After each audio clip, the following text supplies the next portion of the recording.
Subscribe now and press the bell icon. Never miss an update.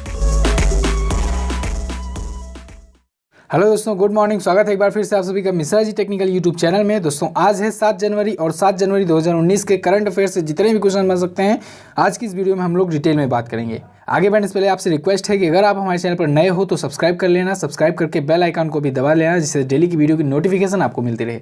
और इस video की PDF file आपको Telegram group में मिल जाएगी। टेलीग्राम ग्रुप का लिंक मैंने डिस्क्रिप्शन में दे दिया है। और इसके साथ ही आप लोग टेलीग्राम ऐप डाउनलोड करके वहाँ पर मिश्रा जी टेक्निकल सर्च करके भी हमसे जुड़ सकते हैं। वहाँ से फ़ायदा ये होगा कि आपको टेलीग्राम ग्रुप में सभी पीडीएफ फाइल एक साथ मिल जाएगी। तो चलिए शुरू करते हैं। आज का पहला क्वेश्चन देखते हैं। हाल ही में किस देश ने अपने सबसे शक्तिशाली गैर परमाणु हथियार मदर ऑफ ऑल बम का सफल परीक्षण किया? तो मदर ऑफ ऑल बम का सफल परीक्षण किया है चाइना ने। ये चाइना का पहला मदर ऑफ ऑल बम है, ठीक है। इससे पहले mother of all bomb America के पास ऑलरेडी अवेलेबल है और उसका एक बार वो उपयोग भी कर चुका है अफगानिस्तान पर, ठीक है। मदर ऑफ ऑल बम। अब ये मदर ऑफ ऑल बम होता क्या है? तो मदर ऑफ ऑल बम जो होता है ये नॉन न्यूक्लियर वेपन होता है, मतलब गैर परमाणु हथियार। और ये स्पेशल इसलिए होता है क्योंकि ये सबसे बड़ा हथियार होता है गैर परमाणु हथियार, ठीक है। ये परमाणु बम के बाद दूसरा सबसे बड़ा हथियार होता है किसी देश का। तो मदर ऑफ ऑल बम अभी तक 2 लोगों के पास अवेलेबल है, अमेरिका के पास और चाइना के पास, ठीक है। अच्छा, एक बम और सुने होंगे आप लोग, फादर ऑफ ऑल बम। तो वो है रूस के पास। फादर ऑफ ऑल बम यानी कि FOAB। तो फादर ऑफ ऑल बम है रूस के पास, ठीक है। आइए हम लोग बात करते हैं मदर ऑफ ऑल बम, जिसका अभी चाइना ने परीक्षण किया है। तो इसको लॉन्च किया गया है H6K बम्बर द्वारा, ठीक है। किसके द्वारा? H6K बम्बर द्वारा ये लॉन्च किया गया है चाइना के, ठीक है। इसका परीक्षण किया गया है और इसकी लंबाई 5 से 6 मीटर है। कितनी? 5 से 6 मीटर की इसकी लंबाई है टोटल। लेकिन ये वजन में अमेरिका वाले बम से हल्का है, ठीक है। तो मैंने आपको बताया मदर ऑफ ऑल बम किसके किसके पास है? अमेरिका के पास है, जिसका वो उपयोग भी कर चुका है एक बार अफगानिस्तान पर। और चाइना के पास है। चाइना ने अभी हाल ही अपना पहला मदर ऑफ ऑल बम का परीक्षण किया है। अब हम लोग बात करते हैं चाइना की। तो चाइना की राजधानी होती है बीजिंग। बीजिंग में ही होना है 2022 का शीतकालीन ओलंपिक खेल, ठीक है। इसको भी आप लोग रिवाइज कर लिया कीजिए।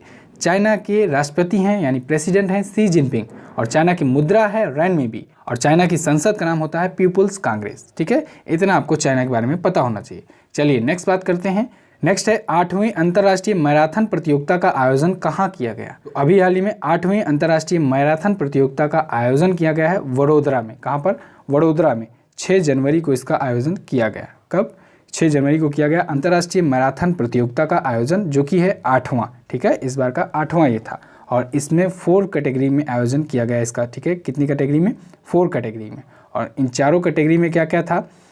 पहली में था कि 42 किलोमीटर का रन करना है, दूसरे कैटेगरी में था 21 किलोमीटर और 10 किलोमीटर, और लास्ट कैटेगरी थी 5 किलोमीटर की, ठीक है। तो इन 4 श्रेणियों में विभाजित किया गया था इस मैराथन को, मैराथन प्रतियोगिता को। तो इसमें दौड़ना था, जिसका आयोजन हुआ बड़ोदरा में। बड़ोदरा है गुजरात में, क्लियर है। अब हम लोग बात करते हैं मैराथन की। मैराथन के बारे में मैंने आपको कई बार बताया है। जितनी बार मैराथन आता है उतनी बार मैं आपको एक पॉइंट बताता हूँ कि मैराथन की लंबाई क्या होती है। तो मैराथन की लंबाई होती है 42.195 किलोमीटर। कितनी होती है?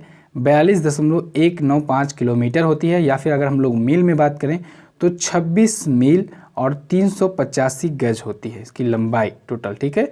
26 मील 385 गज होती है इसकी मील में लंबाई। तो ध्यान रखिएगा, ये भी बहुत पूछा जाता है, कई बार एग्जाम में पूछा भी गया है।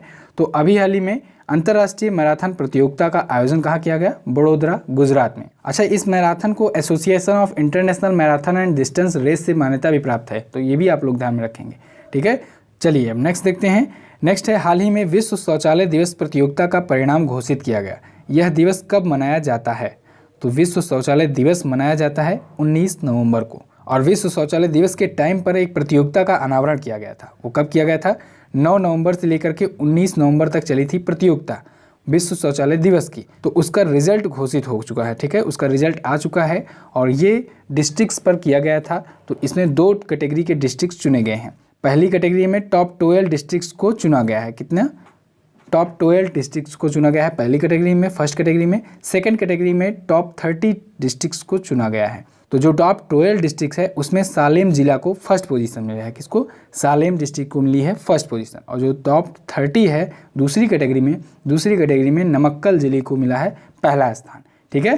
तो ध्यान रखिएगा, विश्व शौचालय दिवस प्रतियोगिता जो है ये आयोजित किया गया था 9 नवंबर से 19 नवंबर तक, ठीक है। और इसको किसके द्वारा आयोजित किया गया था, तो ये पेयजल और स्वच्छता मंत्रालय द्वारा इसका आयोजन किया गया था भारत में। और विश्व शौचालय दिवस मनाया कब जाता है, तो 19 नवंबर को मनाया जाता है प्रत्येक वर्ष, ठीक है। तो अब आपको ऑप्शन में कुछ और भी ऑप्शन दिख रहे होंगे। 1 दिसंबर को मनाया जाता है विश्व एड्स दिवस, ठीक है। और 1 जनवरी को मनाया जाता है DRDO डे, अभी हाल ही में ये मनाया गया DRDO डे, ठीक है, 1 जनवरी को। और 10 दिसंबर जो कि बहुत ही ज़्यादा इंपॉर्टेंट है, मैंने आपको कई बार इसके बारे में बताया है, मानव अधिकार दिवस, अंतर्राष्ट्रीय मानव अधिकार दिवस मनाया जाता है 10 दिसंबर को। और 19 नवंबर को मनाया जाता है विश्व शौचालय दिवस। क्लियर है। चलिए अब नेक्स्ट बात करते हैं। नेक्स्ट है, हाल ही में भारत का पहला भगोड़ा आर्थिक अपराधी किसे नामित किया गया, तो अभी हाल ही में भारत का पहला भगोड़ा आर्थिक अपराधी नामित किया गया है विजय माल्या को। नाम तो आप लोगों ने सुना ही होगा। ये कई बैंकों से लगभग 9,000 करोड़ से भी ज़्यादा रुपए लेकर के ये फरार है इंडिया से, विजय माल्या, ठीक है। तो इनको घोषित कर दिया गया है भारत का पहला भगोड़ा आर्थिक अपराधी। अच्छा, ये भगोड़ा आर्थिक अपराधी होता क्या है, तो ये भगोड़ा आर्थिक अपराधी जो है, इसके लिए कानून लाया गया अगस्त 2018 में। वो कानून क्या था, आर्थिक भगोड़ा अपराधी अधिनियम 2018, ठीक है। आर्थिक भगोड़ा अपराधी अधिनियम 2018 लाया गया अगस्त 2018 में। तो उसमें क्या था, उसके तहत क्या होता है, उसमें ये होता है कि ऐसा व्यक्ति जिसके खिलाफ कम से कम 100 करोड़ रुपए या उससे ज़्यादा के आर्थिक अपराध शामिल होते हैं, उसमें वो संलिप्त होता है, और उससे बचने के लिए वो अगर भारत छोड़ करके विदेश चला जाता है, भाग जाता है, तो उसको वापस लाने के लिए भगोड़ा आर्थिक अपराधी घोषित कर दिया जाता है, ठीक है।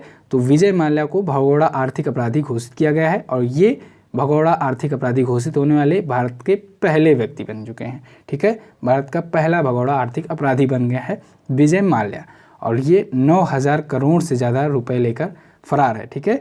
तो 9,000 करोड़ में जो टॉप 3 बैंकें हैं उनके बारे में मैं आपको बता देता हूँ। तो 1600 करोड़ रुपए SBI से इन्होंने लिया है, और 800 करोड़ IDBI से, और 800 करोड़ लगभग PNB से, और इसके साथ ही और भी बैंकों से ये लोन लिया था, ठीक है। तो टोटल 9,000 करोड़ से ज़्यादा रुपए लेकर ये फरार था। क्लियर है। चलिए नेक्स्ट देखते हैं। नेक्स्ट है, वर्ष 2019 के राष्ट्रीय नृत्य शिरोमणि पुरस्कार से किसे सम्मानित किया गया, तो अभी हाल ही में राष्ट्रीय नृत्य शिरोमणि 2019 पुरस्कार से सम्मानित किया गया है आनंदिता नियोगी अनाम को। किसे, आनंदिता नियोगी अनाम को। ये कथक नृत्यकी हैं, और इनको मिला है राष्ट्रीय नृत्य शिरोमणि पुरस्कार, ठीक है। इमेज में जो आपको दिख रही हैं यही हैं आनंदिता नियोगी अनाम। अच्छा, ये राष्ट्रीय नृत्य शिरोमणि अवार्ड क्यों दिया जाता है, तो ये दिया जाता है दुनिया भर में कथक नृत्य को बढ़ावा देने के लिए, पूरे वर्ल्ड में कथक नृत्य को फेमस करने के लिए ये अवार्ड दिया जाता है। तो आनंदिता नियोगी अनाम को ये अवार्ड दिया गया है 2019 में। क्लियर है। चलिए नेक्स्ट देखते हैं। नेक्स्ट है, मेगा अंतर्राष्ट्रीय खाद्य एवं पेय कार्यक्रम इंडस फूड 2019 का आयोजन कहाँ किया जाएगा, तो ये आयोजन किया जाएगा ग्रेटर नोएडा में, ठीक है। ग्रेटर नोएडा पड़ता है यूपी में, ओके, यूपी में किया जाएगा मेगा अंतर्राष्ट्रीय खाद्य एवं पेय कार्यक्रम इंडस फूड 2019 का आयोजन, 2019 का आयोजन, ठीक है। और ये आयोजित होगा 14 से 15 जनवरी तक। कब से, 14-15 जनवरी को होगा ये आयोजन। और इसको किसके द्वारा आयोजित किया जा रहा है, तो इसको आयोजित किया जा रहा है trade promotion council of India द्वारा और वाणिज्य विभाग द्वारा आयोजित किया जा रहा है। क्लियर है। और इसमें एक पॉइंट आप लोग और ध्यान दीजिएगा कि इस इंडस फूड 2019 में उड़ीसा जो है वो पार्टनर स्टेट है। क्या है, पार्टनर स्टेट है उड़ीसा इंडस फूड 2019 में। और आयोजन कहाँ किया जाएगा, ग्रेटर नोएडा उत्तर प्रदेश में। अब उत्तर प्रदेश आया है तो मैप में देखिए ये है उत्तर प्रदेश। उत्तर प्रदेश की राजधानी होती है लखनऊ। उत्तर प्रदेश के करंट टाइम पर चीफ मिनिस्टर हैं योगी आदित्यनाथ, और उत्तर प्रदेश के करंट टाइम पर गवर्नर हैं राम नाईक। क्लियर है। चलिए नेक्स्ट देखते हैं। नेक्स्ट है, हाल ही में Vimal Roy memorial and film society award किसे दिए जाने की घोषणा हुई है, तो अभी हाल ही में Vimal Roy memorial and film society award दिया जाएगा आशा पारेख को और फारूक शेख को, यानी कि उपरोक्त दोनों ऑप्शन आपका करेक्ट होगा। तो आशा पारेख और फारूक शेख को दिया जाएगा Vimal Roy memorial and film society award. और इसके साथ ही 2 डायरेक्टर्स को भी दिया जाएगा। कौन कौन हैं वे डायरेक्टर्स, अनंत महादेवन और अमित राय। इन 2 डायरेक्टर्स को भी ये अवार्ड दिया जाएगा Vimal Roy memorial and film society award, जिसकी स्थापना हुई थी विमल राय की यादों में। विमल राय की मेमोरी में इसकी स्थापना की गई थी। विमल राय जी जो कि एक फिल्म मेकर थे काफ़ी फेमस, तो उनकी याद में इस फिल्म सोसाइटी की स्थापना की गई थी। और इसका अवार्ड दिया जाएगा अभी फारूक शेख और आशा पारेख को। ठीक है, चलिए नेक्स्ट बात करते हैं। नेक्स्ट है, हाल ही में अंडमान में किस चक्रवात के कारण ऑरेंज अलर्ट जारी किया गया, तो अभी हाल ही में अंडमान में ऑरेंज अलर्ट जारी किया गया है पाबुक नाम के तूफान, चक्रवाती तूफान की वजह से। किससे, पाबुक नाम का चक्रवाती तूफान है, ये अंडमान में आया हुआ है। ऑरेंज अलर्ट इसके लिए जारी किया गया है। अब ये ऑरेंज अलर्ट क्या होता है? तो ऑरेंज अलर्ट का यही मतलब है कि लोगों को पहले से ही अलर्ट कर दो कि मौसम खराब होने की संभावना है और उससे सड़क यातायात और हवाई यात्रा भी बाधित हो सकती है और जनहानि भी हो सकती है, संपत्ति का भी लॉस हो सकता है। तो उसके लिए अलर्ट जारी किया जाता है, उसी अलर्ट को कहते हैं ऑरेंज अलर्ट। तो ऑरेंज अलर्ट अभी जारी किया गया है पाबुक नाम के चक्रवाती तूफान का, जो कि आया हुआ है अंडमान में। ठीक है, चलिए नेक्स्ट बात करते हैं। नेक्स्ट है, हाल ही में किस पत्रकार को मंत्रिमंडल एवं विधिमंडल वार्ताहर संघ द्वारा लाइफ टाइम अचीवमेंट अवार्ड से सम्मानित किया गया? तो अभी हाल ही में दीनू रणदीवे को मिला है लाइफ टाइम अचीवमेंट पुरस्कार और ये दिया गया है मंत्रिमंडल एवं विधिमंडल वार्ताहर संघ द्वारा। इमेज में जो आपको दिख रहे हैं यही है दीनू रणदीवे और इनको लाइफ टाइम अचीवमेंट अवार्ड अभी मिला है। और अगर इस संघ के बारे में बात करें तो ये जो संघ है ये महाराष्ट्र विधायिका और सचिवालयों को कवर करने वाले पत्रकारों का एक संघ है। ठीक है, तो इस संघ द्वारा लाइफ टाइम अचीवमेंट का अवार्ड मिला है दीनू रणदीवे को। ये जो दीनू रणदीवे हैं ये काफ़ी फेमस पत्रकार थे और ये स्वतंत्रता संग्राम और गोवा मुक्ति जैसे महत्वपूर्ण आंदोलनों में भाग भी ले चुके हैं। ठीक है, तो याद रखिएगा इनको मिला है लाइफ टाइम अचीवमेंट का अवार्ड मंत्रिमंडल एवं विधिमंडल वार्ताहर संघ द्वारा। क्लियर है? तो बस दोस्तों फिलहाल के लिए आज की डेट के करंट अफेयर से बस इतना ही। आपको वीडियो अगर पसंद आई हो तो इस वीडियो को लाइक कीजिएगा, अपने दोस्तों के साथ शेयर कीजिएगा और कमेंट करना मत भूलिएगा। आइए देखते हैं लास्ट डे के क्वेश्चंस को। तो लास्ट डे का पहला क्वेश्चन था पहला विश्व ब्रेल दिवस कब मनाया गया? तो पहला विश्व ब्रेल दिवस मनाया गया 4 जनवरी 2019 को। ठीक है, नेक्स्ट मैंने पूछा था पर्वतारोही अरुणिमा सिन्हा को निम्न में से कौन सा पुरस्कार मिल चुका है? तो इन्हें मिल चुका है पद्मश्री, जो कि मिला था 2015 को। ठीक है, इन दोनों क्वेश्चंस के बारे में ज़्यादा डिटेल में जानने के लिए आप लोग पिछले दिन की वीडियोस को देख सकते हैं, उसमें मैंने एक्सप्लेन किया हुआ है। ये जो 2 क्वेश्चंस मैं पूछता हूँ ये लास्ट डे के करंट अफेयर के क्वेश्चन से होते हैं। तो अगर आप लोग लास्ट डे के करंट अफेयर को डीपली ध्यान से देखते हैं तो आज का क्वेश्चन आपका गलत नहीं हो सकता है। तो इसलिए आप लोग डेली का करंट अफेयर जरूर देखा करो। आइए देखते हैं क्वेश्चन ऑफ द डे। तो आज का पहला क्वेश्चन है 80वीं टेबल टेनिस चैंपियनशिप का आयोजन ओडिशा के किस स्टेडियम में हो रहा है? तो इसको आपको बताना है कि जो अभी टेबल टेनिस चैंपियनशिप चल रहा है इसका आयोजन उड़ीसा के किस स्टेडियम में किया जा रहा है। ठीक है, नेक्स्ट है पोलावरम परियोजना किस नदी पर बनी एक बहुउद्देशीय परियोजना है? तो इन दोनों क्वेश्चंस के बारे में आपको जितनी भी नॉलेज हो आप लोग लिखिएगा डिटेल में। और आपको वीडियो कैसी लगी आप लोग कमेंट करके बताइए और इसके साथ ही इस वीडियो को शेयर जरूर कर दीजिएगा। आपके पास जितना भी फेसबुक व्हाट्सएप ग्रुप हो वहाँ पर इसको शेयर जरूर कर दीजिएगा।